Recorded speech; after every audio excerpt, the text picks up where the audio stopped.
ለካ የነጻነት ወርቅነህ ባለቤት ባሏ ነጻነት ወርቅነህ አሜሪካ ላይ ህመም ላይ ያለ ለሷና ለልጆቿ የሚሆን ምግብ አብስላ እሱን ግን ተነስተህ ራስ መትበላውን ራስ አብስለብላ ትለው ነበር። ለካ የነጻነት ወርቅነህ ባለቤት አዲስ አበባ ላይ ከእናቷ ጋር ከሚኖርበት ቤት ከፈለክ ያለን ቁሳቁስ ይዘ ከዛ ቤት መውጣት ትችላለህ ብላ እያንዳንድሽ እንደኔ አልተጎዳሽም እኔ ነኝ በጣም ያዘንኩት አይነት ነገር የሚባል ነገር ነበር። ለምን ወንድም እህት እናንተ ናችሁ እናንተ ማትጎዱበትና ማታዝኑበት ምክንያቱ ምንድነው አልገባኝም። እንግዲህ እኔ አላቅም ብቻ ለማንኛውም ከሰሞኑ በማህበራዊ ሚዲያ ላይ ለሰይፉ ፋንታሁን የክብር ዶክትሬት ይሰጠው ይገባዋል የሚሉ ድምጾች ተበራክተዋል። በኢትዮጵያ የኪነ ጥበብ ሰማይ ስር ላለፉት 10 ዓመታት እንደ ፋኖስ ሲያበራ ይቆይ። ሰላም ውድ የተከበራችሁና የተወደዳችሁ የዚህ ቻናል ቤተሰቦች እንዴት ናችሁልኝ? ሰሞኑኛ ወቅታዊ አነጋጋሪ የሆነ ጉዳዮችን ይዤላችሁ መጥቻለሁ። ታዲያ ቤተሰቦች ለቻናላችን አዲስ ሆናችሁ ቻናላችንን ሰብስክራይብ የሚለቃችሁ እንደሞ ቪዲዮዎች ላይክ ማድረጋችሁን እንደ ሁልጊዜውም ቀጥሉበት። ወደ ቪዲዮቹ የመጀመሪያ ማሰማችሁ ቪዲዮ ምንድነው? ሰሞኑን እጅግ በጣም ብዙ ሰዎችን ያነጋገረና ያስገረመ ያለ የአርቲስት ነጻነት ወርቅነህ ጉዳይ ቤተሰቦቹ ያጋልጧቸው ሚስጥሮችም እጅግ በጣም ብዙ ሰዎችም የተቀባበሉበት ይገኛሉ። እስኪ ከነዛ ቪዲዮዎች መካከል አንዳንዶቹን አይተን እንመለስ። የአርቲስት ነጻነት ወርቅነህ ቤተሰቦች ጓደኛው ነኝ ያለውን አስናቀን ወረዱበት፣ አይገልጸውም ወረዱበት።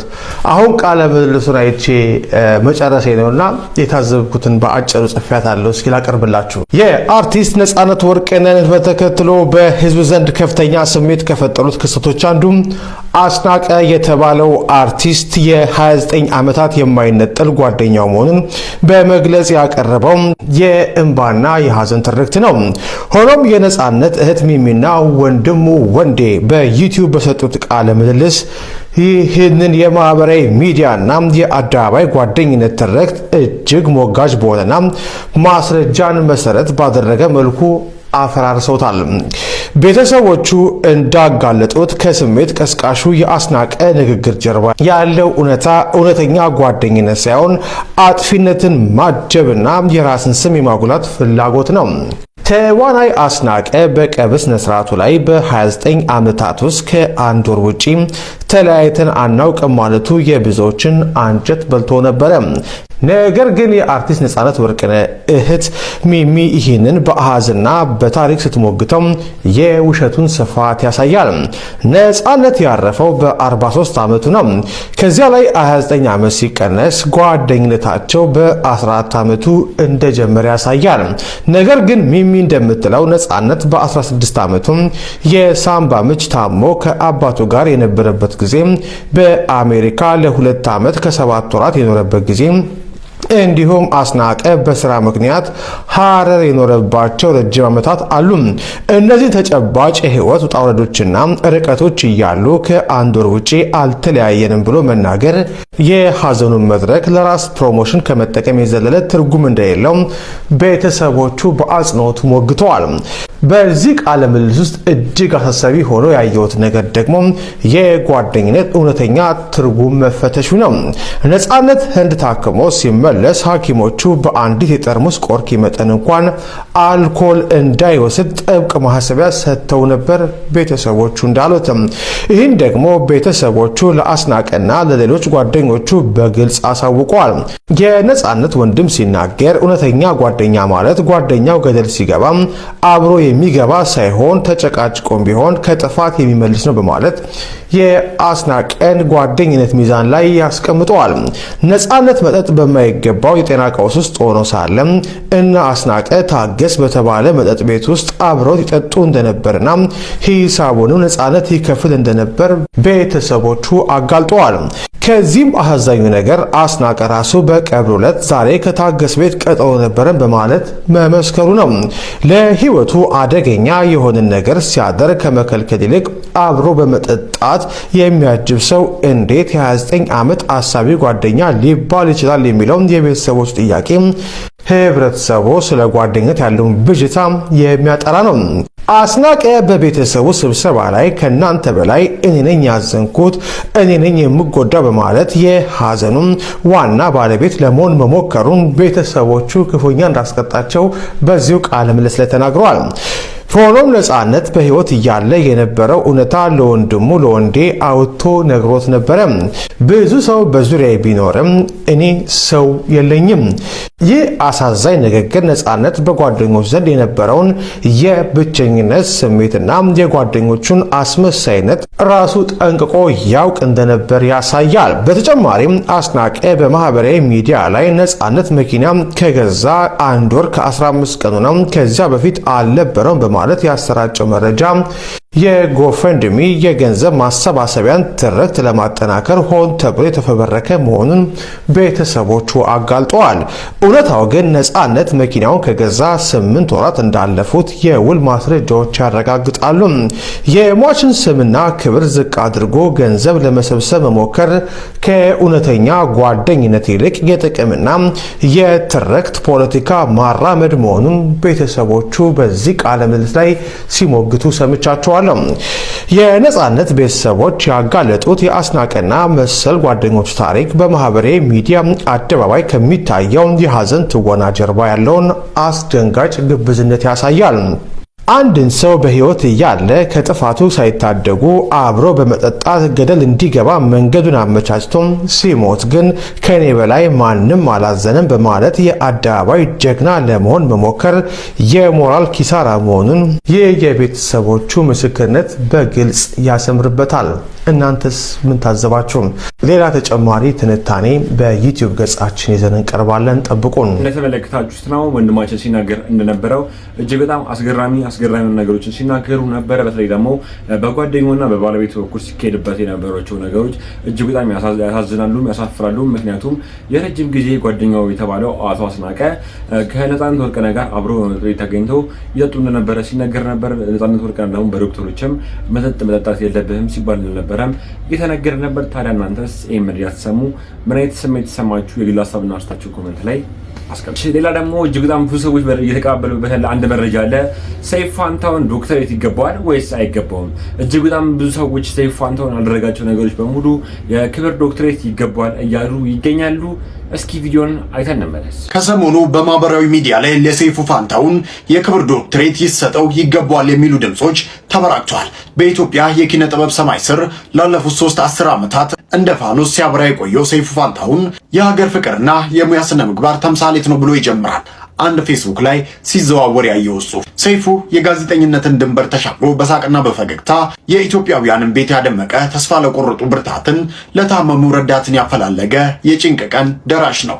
ይህ ሰው ለሀገር ካበረከተው የማይናቅና ወደር የለሽ አስተዋጽኦ አንጻር የክብር ዶክተሬት ሊሰጠው ይገባል። ይህ ሽልማት ለሰይፉ ብቻ ሳይሆን ላለፈበት የጥበብ ዘርፍና ለሚወደው የኢትዮጵያ ሕዝብ የሚሰጥ ትልቅ ክብር ነው። እናንተ ምን ትላላችሁ? የክብር ዶክተሬቱ ይገባዋል ወይስ አይገባውም? ሀሳባችሁን ኮመንት ላይ አስፍሩልኝ። ፎሎ ማድረግ እንዳይረሳ። እንደተመለከታችሁት ነው ቤተሰቦች፣ እናንተስ ምን አይነት የግል ሀሳብና ምን አይነት አስተያየት አላችሁ? እኔ በግሌ የክብር ዶክተሬቱ ይገባል ብዬ አስባለሁ። ምክንያቱም አምና በዚህ ሰዓት ላይ ለመቄዶንያ የገቢ ማሰባሰቢያ ፕሮግራም እንኳን ያደረገው ነገር እጅግ በጣም ትልቅ አስተዋጽኦ ነው ብዬ አስባለሁ። እጅግ በጣም ብዙ ጊዜ የተቸገሩ ሰዎችን በመርዳት ነው ሰይፉ ፋንታሁን የሚታወቀው። እንዲሁም ደግሞ ትላልቅ አንጋፋ የሆኑ አርቲስቶችንም እንዲሁም ደግሞ ጀማሪ አርቲስቶችንም በፕሮግራሙ ላይ ያቀረበ በማበረታታት ነው የሚታወቀውና ይገባል ብዬ አስባለሁ። እኔ የግል አስተያየት ነው። እናንተም የተሰማችሁን የግል ሀሳብና አስተያየት ኮሜንት ላይ አስቀምጡልን። የክብር ዶክተሬት ይገባል ወይስ አይገባውም? ሀሳቡን እናንተ ኮሜንት ላይ መልሱን ትችላላችሁ። በቀጣይ ደግሞ ማሰማችሁ መረጃ ምንድነው? የነጻነት ወርቅነህ ቤተሰቦች ማለትም እህቱ እጅግ በጣም አስገራሚ ነገሮችን እየተናገረች ነበረ። እስኪ ከእህቱ አንደበት ደግሞ አንዳንድ ንግግሮችን ሰምተን እንመለስ። ካልኩሌት እናድርገው ከ43 ላይ 29 ዓመት ስትቀንሰው ስንት እንደሚሆን ማለት ነው። ከ43 ላይ 29 ማለት ነው 14 መሰለኝ አይደለ? 14 ዓመቱ ነው የሚሆነው። እሺ። እና የዛኔ አሁን ምን አለ መሰለኝ እንዲህ ስብሰባም ስናደርግ እያንዳንድሽ እዚህ ጋር አትጎጭ እኔ ነኝ አይነት ነገር ስብሰባ ሲደረግ እያንዳንድሽ ከኔ በላይ አታዝኝም ምናምን የሆነ በቃ ፊታችን የሚለን ነገር አለ ማለት ነው። አልገባኝም። እንዲህ የሆነ ስብሰባ ሲደርግ እዚህ እያንዳንድሽ ሚስቱንም ጀብ እያንዳንድሽ እንደኔ አልተጎዳሽም እኔ ነኝ በጣም ያዘንኩት አይነት ነገር የሚባል ነገር ነበር። ለምን ወንድም እህት እናንተ ናችሁ። እናንተ ማትጎዱበትና ማታዝኑበት ምክንያቱ ምንድነው? አልገባኝም። እንግዲህ እኔ አላቅም ብቻ ለማንኛውም እንደዚህ የሚባል ተረት በጣም ማለት የሚያሰለች ማለት እኔ እዛው በቃ የሆነ ሰዓት ላይ እንዴት ምን አይነት ህይወት እንደነበረ በዛች ሰዓት ውስጥ አይቻለሁ። እና አታዝኝም እኔ ነኝ አይነት ነገር ለእኛንም ለማሳመን እዛ ጋር እኔ ነኝ አይነት ነገር ሲባል ነበር። እና ነፂ በ14 ዓመቱ ሰፈር ላይ ቀበሌ ውስጥ ቲያትሮች ምናምን ይታይ ነበር። ያኔ ጽሁፍ እየጻፈ ብዙ ቲያትሮች ተሰርተዋል። እዚህ ጋር አሁን የነበሩ ልጆች ይመሰክራሉ ውስጥ ማለት ነው በወቅቱ። ከዛ 16 ዓመት ነው 17 ዓመት አካባቢ ሲሆነው ነፂ የሳምባ ምች ያዘው ማለት ነው። የሳምባ ምች ሲይዘው አመመው። ሲታመም እናታችን ማለት ነው ወደ ፒያሳ የሄደበትን መንገድ ወደ 4 ኪሎ የሄደበት እዛ ውስጥ ቲያትር ያን ጀምሯል ብያለሁ። እንደገና ዩኒቲ ምናምን እየተወዳደረን በቃ ልጁ ጎበዝ ነው እንትን ይጽፋል፣ ሬዲዮ ላይ ይጽፋል ምናምን እና የዛኔ ሲታመም አባታችን አንቺ በድለሽ ነው በደንብ ምግብ ስለማይወስድ ነው አይነት ነገር ብሎ ወስዶ እሱ ጋር እንዲውል አደረገው ማለት ነው። ራሱ ጋር አባታችን ጋር ሲሆን ነው እዛ ከፒያሳም ልጆች ከዚህ አሁን ቲያትር እዚህ ሰፈር ላይ ይሰራል ብያለሁ። ትምህርት ቤትም ይሰራል፣ ሚኒ ሚዲያ ምናምን ይሰራል። ከዛ ነው ተነስቶ ከዛ በኋላ ነው የ10 ቀበሌ ልጆች ተገናኝተው እዛ የተገናኘው ማለት ነው እንጂ 29 ዓመት ደግሞ በዛ ላይ ምሽ ይሁን 29 ዓመት ማለት ነው። አንድ ሰው እኮ ፍሬው ነው የሚታየው። 29 ዓመት ስትኖር እኛም ስንመጣ ለእያንዳንዳቸው ጓደኞች ለነሉባክ ለሙሉ አንድ ቆርኪ መጠጥ እንዳይጠጣ ከእናንተ ጋር ነው የሚውለው ነገር እኔ ይመሰክራሉ። አደራችሁ ቆርኪ በቆርኪ ከአንድ ዓመት በኋላ ይቻላል፣ ችግር የለውም። ለ7 ወር በትክክል እንደተጠቀመ አውቃለሁ እኔ ተብሏል። ጓደኛ ማለት እኮ እኔ በፖሊስም ቢሆን አሳስባለሁ። እውነት እንደዚህ ሞደው ከሆነ ማለት ነው እውነት ለሱ ህይወት የምሳሳለት ከሆነ ይሄን ነገር መከላከል ይቻል ነበር። ፌስቡክ ላይ እኮ ተጽፏል እኮ ማለት ነው ዛሬ 3 ወር የሆነ ከመሞት 3 ወር በፊት አጠገባ ያላችሁ ብሎ የተጽፏል። አጠገቡ ያሉት ማን ናቸው የነበሩት ማለት ነው? ገባ አንተ እኮ ይጣላሉ እርስ በርስ እኮ ራሱ ጓደኛሞች ራሱ የግጭት ነገር አለ እርስ በርስ ያሉት እርሱ የኔ ጓደኞች እኔ ጓደኛ የለኝም የእሱ ጓደኞች ናቸው ነው የሚለው ነፂ ራሱ በቃ የሌለ ማለት ነው። ከፍተኛ ጠጭም መካከለኛ ጠጭም ብንም ጠጪ አንድ ላይ ላው ላይ የተከመረበት ማለት ነው። ሂሳቡን ግን የሚከፍለው እሱ ነው ነፂ ነው የሚከፍለው። ይሄን እናውቃለን። እያንዳንዱ እዛ ውስጥም እኮ የሰፈራችን ልጆች አሉ ኢንፎርሜሽን እያንዳንዱ እኔ ይሄን ጠጣ እዚህ ቦታ ብዬ ጠይቄው አውቃለሁ። ከዛ ይሄን እኮ ሌላ ሰው ቢጠጣ አይነግርሽም ማለት ነው። እንዴ ለምን ትጣለህ ነፂ? እዛ ድረስ እኔ ልጄን ጥዬ ወንዴ ይሄር ነው እኮ አንተን ለማስታመም ነው ብዬዋለሁ። እዚህ ወቅሽ አውቃለሁ። ቤተሰቦች እንደሰማችሁት ነው። እጅግ በጣም አስገራሚ ነው ነገሮችን ነበር ስትናገር የነበረው። በመቀጠል ደግሞ ማሰማችሁ መረጃ ምንድነው? ደግሞ ቤተሰቦች ለነጻነት ወርቅነህ ቤተሰቦች ሊያሾም የተለያየ ነገሮችን እየተናገረች ነበር። እስኪ ደግሞ የሊያሾን ንግግርንም ሰምተን እንመለስ። ሽምቀቅ ያለኝ እኔ ሽምቀቅ። አሁን ደግሞ ወደዚህ ጨዋታ እንግባ ጋይስ። ደስ አለሽ ወይ እንዳትሉኝ እንደው በቅዱስ ገብርኤል ቤተሰቦች ካጠፋው ሊያሾ አጥፍተሻል አቁም ይበሉኝ። እሺ ጋይስ ትክክል ነው የምናገረው። እንደው እናንተ ሰው ግን እንደዚህ በአደባባይ ይቀደዳል? ያው ፌመስ ተብሎ ሲው 29 ዓመት ጓደኛ አንድ ወር ላይ ተናፈቀ ሲል ዘረዘሩታ ጋይስ ዘረዘሩት። እህትየዋ ዘረዘረች። እኔ ሽንቅቅ ጥፍሬ ምዝር ሰውነቴ ብር ፀጉሬ ቆም ወይኔ ጉድ ወይኔ ያልኩኝ ጋይስ እያልኩኝ ሳዳምጥ የነበረው ጋይስ እንደው ባይዋሸሽ 29 ዓመት በጓደኝነት ባዩ የሰርጉ ቀን ሚዜ ቁሜ ሊዳርኩት እግዚኦ ጋይስ መቼ አራል ነበረ እኛ ማናውቀው ሰርግ አለ እንዳለ ወንድምየው ጋይስ እግዚኦ ማርና ክርስቶስ እግዚኦ ህዝብ ፊት አይጣላችሁ እኮ አይ ቤተሰብ አረ ተሽኮርመሙ ያገሬ ልጅ አትሽኮርመሙም እንዴ እናንተ? ተሽኮርመሙ እንጂ ቡናችሁን ይዛችሁ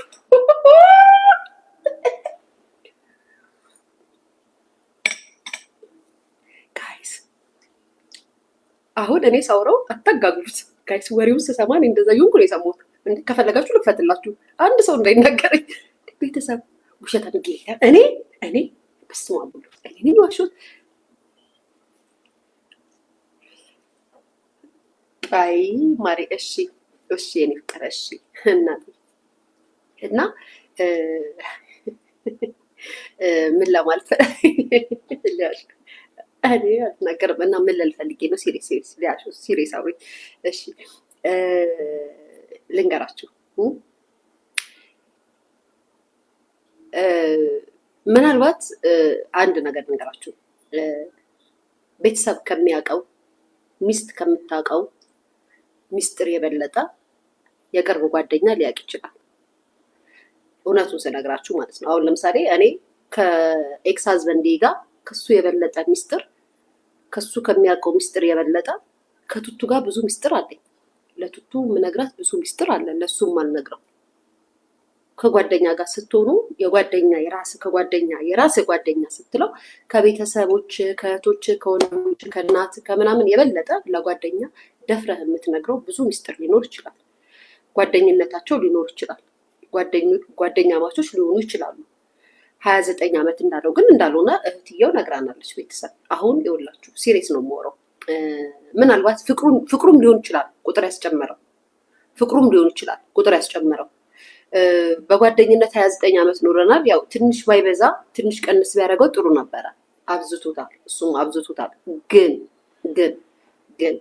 29 ዓመት ከእንደገና አሜሪካ 2 ዓመት ምናምን ተቀምጧል ምናምን ብዙ ነው የተዘረዘረው የፍቅር ነው አሁን ለምሳሌ ከቱቱ ጋር እውነት ለመናገር በጥቂት ዓመታት ነው ግን ሁሌ ስነግራችሁ ሳወራ ከቱርክ ጀምሮ እኔና ቱቱ ጓደኛሞች ከሆኑን እውነት ለመናገር 3 ዓመት አይሆነንም ሀቅ ስነግራችሁ እግዚአብሔር በሚያውቅ ግን ሁሌ እኔ ሳወራ ምንድን ነው የምላችሁ ከቱርክ ጀምሮ ነው የማውቃት የድሮ ጓደኛዬ ናት ነው የምላችሁ አንዳንዴ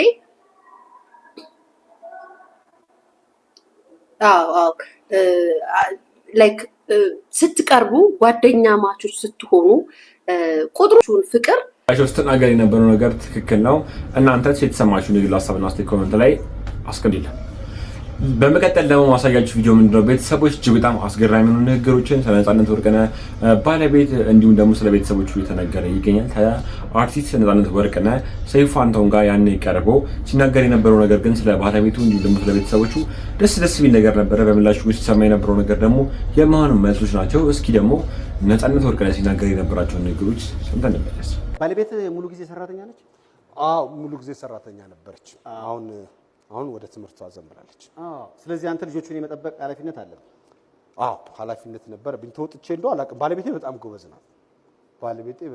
ናት እኔ እንዴት ተዋወቃችሁ አርቲስት ነች ወይስ አይ አርቲስት ምን በወጣት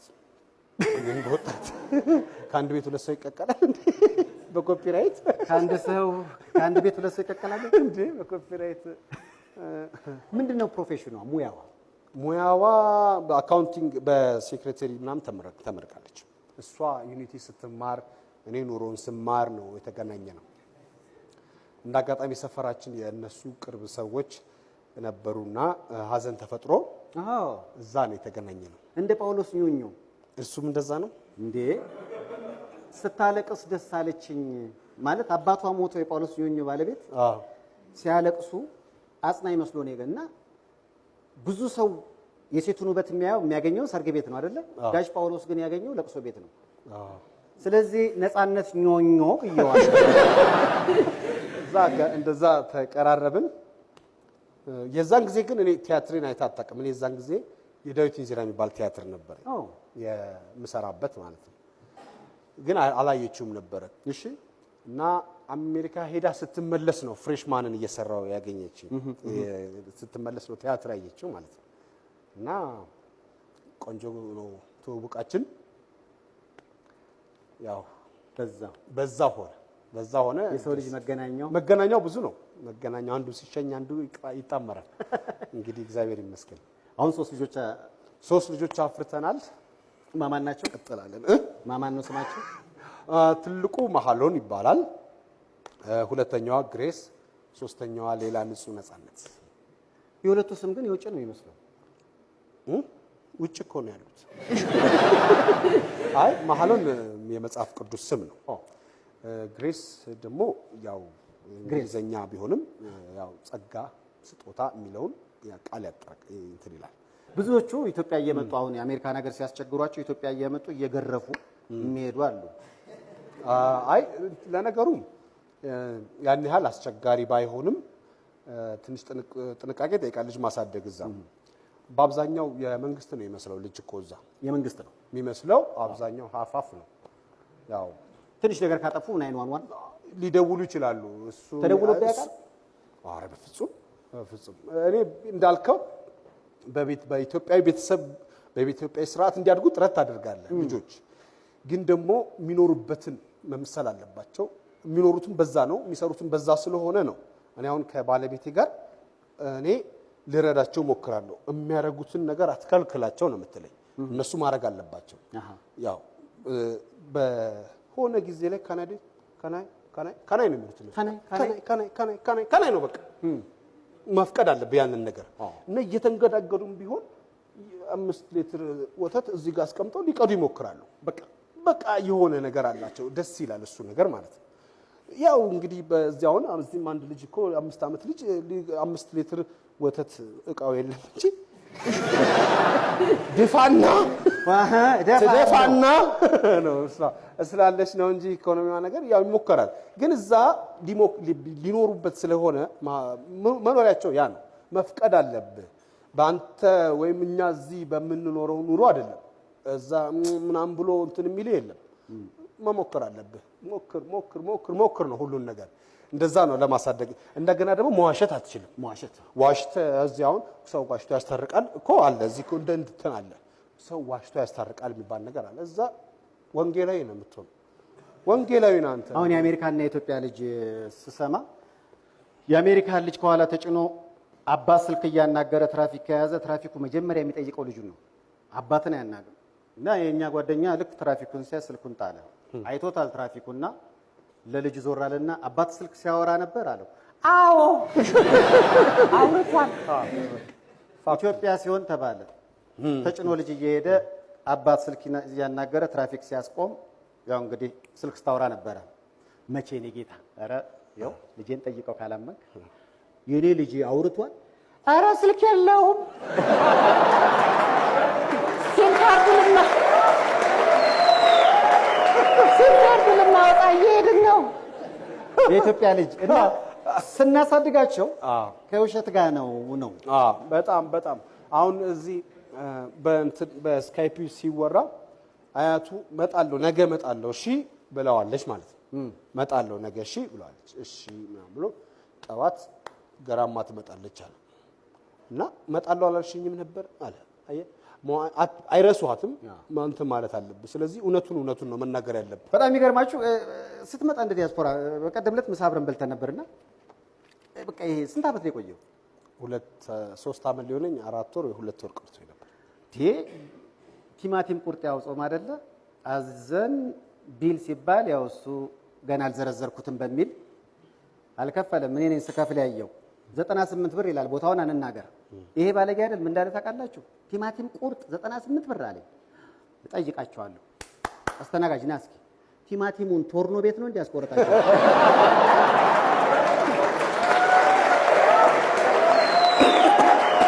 ምን ለማለት ነው በለካለት ምን ተቀይሯል ማለት ነው እንደሰማችሁት ነው ስለ ባለቤቱ ስለተዋወቁበት ቦታ እንዲሁም ደግሞ አሁን ላይ ስላሉበት ቦታ ስላሉበት ጊዜ ሲጠየቅ እጅግ በጣም ደስ የሚመልስ ነበር ሲመልስ የነበረው በውስጡ ነገርም አስተውቅም ይሁላ ወደለም ደረሰበትም ሲናገር አልነበረም ጥሩ ግንኙነት እንዳላቸው ነበር ከቤተሰቦቹ ጋር ሲናገር የነበረው በስተመጨረሻ ግን የተሰማለው ነገር ትክክል አይደለም በተለይ ደግሞ እጅግ በጣም ብዙ ሰዎች እያዘናል በዚህ ሰዓት ላይ በእህትና በወንድሞቹ ነው ምክንያቱም ይሄ ነገር ከተረሳ ከወራት በኋላ ድጋሚ ቀስቀሰው የነጻነት ወርቅነህ ነፍስ እንዳታርፍ ያደረጉት ይገኛሉ እየተባለ የተለያዩ ሰዎች የግል ሀሳብና አስተያየታቸውን የተናገሩ ነበር እስኪ ደግሞ በዚህ ዙሪያም አንዳንድ ቪዲዮችን አይተን እንደሚታወቀው እኔ የሚዲያ ሰው አይደለሁም በጣም ተቃራኒ የሆንን ሰዎች ነን ባለቤቴ ነፂ እንደዚህ ነበር እንደዚህ ነው ብሎ ማውራት በጣም ይከብዳል ተናግሮታል እንዴት እንደምንተዋወቅ እንዴት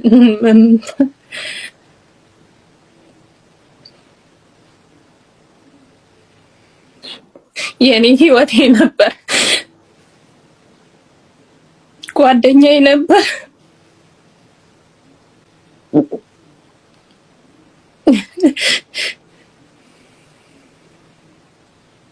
ቃላት አይገልጸውም።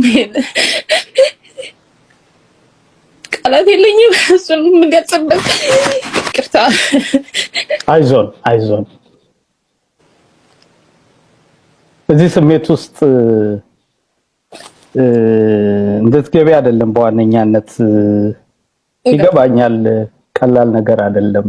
ግን እንዲያው ሐሳብሽ ድምጽሽም ባለመሰማቱ እንደ ሚስትም እንደ ቤተሰብም ልትገልጭ የምትፈልጊያቸው ሐሳቦች ይኖራሉ በሚል ግምት እንጂ አሁን ባለሽበት ስሜት በተሟላ መልኩ ሐሳብሽን የምትገልጭበት አቅም ጉልበት ይኖርሻል በሚል አይደለም። ግን በቻልሽው መንገድ ተረጋግተሽ እንደው ልትይ የምትፈልጊው ነገር ካለ በሚል ነው።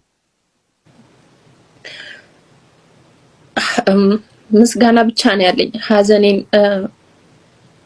ሐዘናችሁ ሆኖ እንደኔ ላዘናችሁ ከጎኔ ለቆማችሁ ለሁላችሁም ክብር ምስጋና አቀርባለሁ። ሌላ ነገር ምንም የምለው ነገር የለም። እግዚአብሔር ውለታችሁን ይክፈላችሁ። ለሁሉ ከሌ አልልም። ሁላችሁም አጠገቤ ለነበራችሁ ሰዎች ሁሉ እግዚአብሔር ምስጋናውን ይስጥልኝ።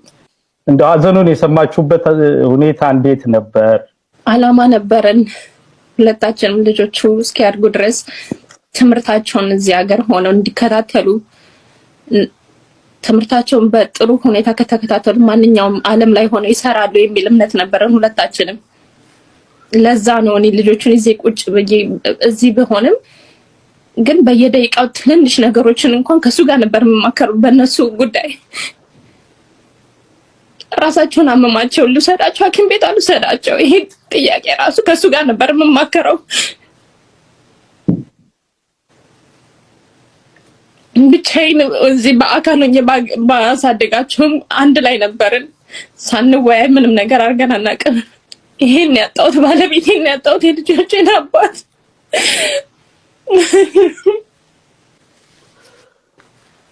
ከባለቤትሽና ከልጆችሽ ጋር ተያይዞ እሱም የሚወጣቸው የነበሩ የቤተሰብ ኃላፊነት አራተኛውን ሚስጥሩን አጋለጠች። እውነታው እሷ ጋር አለ።